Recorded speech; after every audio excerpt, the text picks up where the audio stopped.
So this was the title I set up for my presentation when I had a chat with Nimal. But after listening to the morning session, I thought there's something else that I need to talk about. Just for the record, this picture was taken in August last year. This is the fracturing of the Larsen Sea ice shelf of Antarctica, which created the largest known iceberg in the planet in our history. But the point that I wanted to raise today is what exactly is sustainability? We talk about sustainability, we talk about embedding sustainability in corporates. But the question for me is whose frame?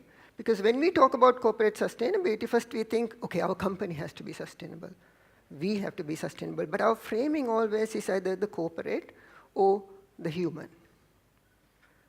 Within our sustainability context, we talk about what is our needs. But you can't talk about sustainability sitting on a human-centric platform because nature sits behind it. So unless we get the human centricity outside the sustainability discourse and say sustainability has to be for all beings in the planet, we will not be sustainable. Why? I'm 47 years old. This is what happened in my lifetime. We lost 50% of all wild animals in the planet. At the same time, the human population doubled. We are currently facing the 6th great extinction. The only difference between this extinction and the 5 previous ones is that this is the only one that is driven by one species. Everything else was triggered by planetary events, geological events, not by a species. During my lifetime, we lost 500,000 hectares of forest land. That is 10% of the total land area of the planet, and it's primarily in the tropics.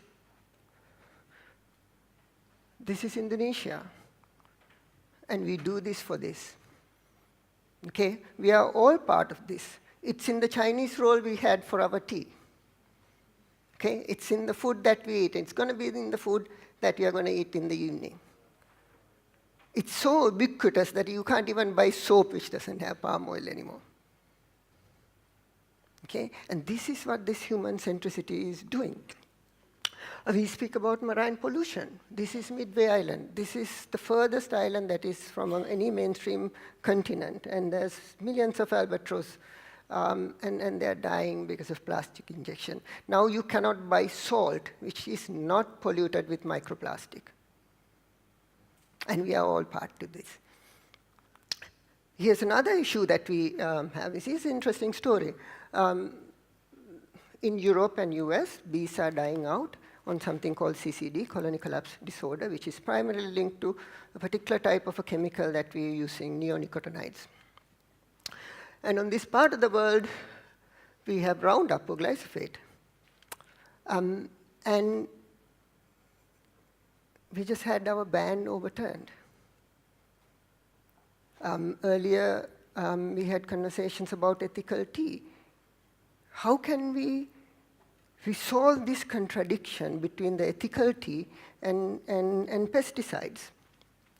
These two guys are from my neighborhood. One is on our roof, and they are going to die out from our neighborhood. So extinction is not just a global event, it's also local. It's in the places that we live in. And we call this the era of sustainability. And this is the death of the last male northern white rhino. Climate change is also an important point because I started from a climate change background. We are right now at 410. Somebody spoke about Paris Agreement. Paris Agreement tries to stop climate change, global warming at 2 degrees from pre-industrial. We are right now around 1.4. But we cannot survive this current state. This is February 2016, where we already hit 1.34 from, not prehistoric, from 1880. So it's about 1.6, okay? This is from 2014. Right now, if you look at it, 16 of the 17 warmest years on record is in this century. This is North Pole. We think this is the coldest place in the planet. This picture was taken in April 2013. Same picture, July 2013. It's a pool.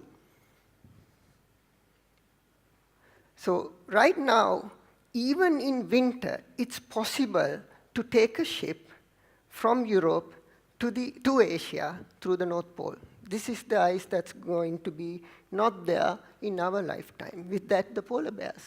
The ice is melting. And with that, sea level rise. Now, as an island nation, the fact that we are very lightly taking climate change and sea level rise is a real problem. My kids grew with Finding Nemo and Finding Dory. This is Great Barrier Reef in 2017. Where are we going to find Dory? Do you know what is happening to the Bar Reef? It's about 99% bleached. We lost our Hikkaduwa coral reefs. There's very few is left. And there's nothing we can do from this point of time that can preserve this. Nothing. Even if we stop emissions right now, it's not practically possible. And we are feeding these organizations, which are the primary cause of the problem, and all of us are, right? And people talk about adaptation. Oh, we can't stop climate change. We need to do adaptation. This is 2016 flood, and we had one in 2017.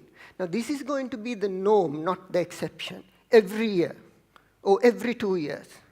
And tell us, how are we going to say we are going to develop if this is a continuous reality? So we talk about adaptation. Adaptation is a problem because adaptation is really a human-centric issue, because it's only the humans that can think about adapting to the scale of climate change, and it cannot be done. So my contention is it cannot be done. Now, we can write books about adaptation to sea turtles, but I still haven't found a sea turtle who's able to read this book. This is Netherlands, where they have massive technological sea walls to keep the sea away. What is going to keep the sea away in Sri Lanka? What is going to happen to Jaffna Peninsula, which is one of the lowest lying places in this country? How are we going to deal with the social implications of lack of access to water and land in Jaffna? So here I rest. What does sustainability mean to you? Because the bottom question is, what is it to be human? To be human is to be part of this living ecosystem that we call this planet Earth. And if we talk about sustainability without really centering ourselves in that planet, we are not going to be able to reach it. Just one small anecdote, because in the corporate world, we speak about sustainability as a journey. We say that we can't run fast enough, we still have to make our corporate profits and all of that. Even a snail who's in a burning house is trying to get away, is on a journey. But snail moves in snail space, the house burns. Thank you.